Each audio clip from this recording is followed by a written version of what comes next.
যদি আমার বাবা সত্যি অন্যায় করে থাকে, যেন সত্য যাচাই বাছাই করে তারে শাস্তি দেয়। আমার বাবা যদি অন্যায় কোনো কাজ করে থাকে অবশ্যই তার ফাঁসি হোক অথবা বড় ধরনের কোনো শাস্তি হোক, সেটা আমি চাই। কিন্তু সেটা অবশ্যই সঠিক তদন্তের মাধ্যমেই হতে হবে। এবার বাবার শাস্তি চেয়ে প্রকাশ্যে এসে কি বলছে হিটু শেখের একমাত্র মেয়ে। এই প্রথমবার তার বাবা এবং ভাই। আসসালামু আলাইকুম, বিসমিল্লাহির রহমানির রহিম। যে যেখান থেকে গিয়ে এই ভিডিওটা দেখতেছেন সবাইকে দেখার সুযোগ করে দিবেন। সবাইকে কে গিয়ে কে গিয়ে দেখার সুযোগ করে দেবেন, লাইক করে দেবেন, সাবস্ক্রাইব গিয়ে করে দেবেন। এবং এবং গিয়ে হিটু শেখের মাইয়া গিয়ে বাবার গিয়ে ফাঁসি গিয়ে চাচ্ছে কেন? বাবা ভালো হলে কেন বাবার জন্য মেয়ে গিয়ে ফাঁসি গিয়ে চাচ্ছে? এবং হিটু শেখের গিয়ে মায়া বলতেছে সে আমার বাবাই যদি নিশ্চয়ই অন্যায় করে থাকে আমার বাবার যেন শাস্তি দেওয়া হয় এবং ফাঁসি হয়। এবং আমার বাবার যদি কোনো দোষ না থাকে এবং মানুষের কথা শুনে, মিডিয়ার কথা শুনে যেন আমার বাবার আর শাস্তি দেওয়া না হয়। মেয়ে হয়ে বাবার ফাঁসি ছাড়ছে কেমন বাবা? দেখুন হিটু শেখের মায়া কি বলতেছে। যদি আমার বাবা সত্যি অন্যায় করে থাকে, যেন সত্য যাচাই বাছাই করে তারে শাস্তি দেয়। আমার বাবা যদি অন্যায় কোনো কাজ করে থাকে অবশ্যই তার ফাঁসি হোক অথবা বড় ধরনের কোনো শাস্তি হোক, সেটা আমি চাই।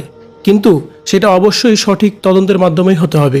এবার বাবার শাস্তি চেয়ে প্রকাশ্যে এসে কি বলছে হিটু শেখের একমাত্র মেয়ে। এই প্রথমবার তার বাবা এবং ভাই ও মাকে নিয়ে মুখ খুলেছেন তিনি। কি বলছেন তিনি জানতে সম্পূর্ণ ভিডিওটি দেখে সঙ্গেই থাকুন। যেন উল্টাপাল্টা কোনো তদন্ত দিয়ে তারে শাস্তি না দেয়, পুরো পরিবার শেষ না করে। আর আসিয়ার ঘটনায় যেন পুরো মাগুরাবাসী লজ্জিত। কারণ বাংলাদেশের যে কোনো জেলাতে মাগুরার নাম শুনলেই অনেক ছোট করে দেখা হয়, কারণ ছোট্ট একটি বাচ্চাকেও রেহাই দেওয়া হয় না সেখানে। যার কারণেই মাগুরাবাসীকে নিয়ে অনেক বেশি আলোচনা সমালোচনা হচ্ছে। এদিকে যাকে নিয়ে এই আলোচনা সমালোচনা, সেই হিটু শেখের একমাত্র মেয়ে অবশেষে নিজ বাড়িতে এসেছেন। বাড়িতে এসে দেখেন তার বাড়িতে কিচ্ছু নেই, একমাত্র খালি ভিটা পড়ে আছে। সব কিছুই এলোমেলো ভাঙচুর হয়ে আছে।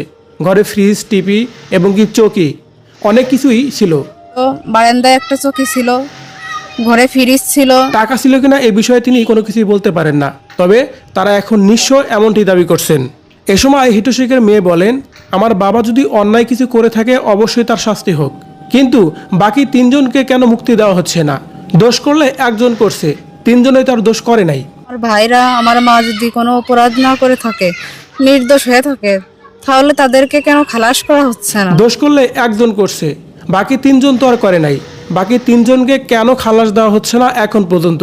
এভাবেই প্রশ্ন রাখেন হিটু শেখের মেয়ে। এ সময় সাংবাদিক হিটু শেখের মেয়েকে প্রশ্ন করে, আচ্ছা আপনার বাবার চরিত্রে কি কোনো সমস্যা আছে? এই কথাগুলো কিন্তু আমরা শুনেছি, আমরা তো কখনো দেখিনি। হ্যাঁ, একটি সমস্যা একবার হয়েছিল।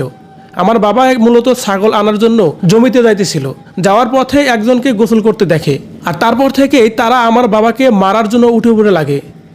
শেষ পর্যায়ে এসে বিচার সালিশ করে আমার বাবাকে দুটি জুতার বাড়ি দেওয়া হয়েছিল।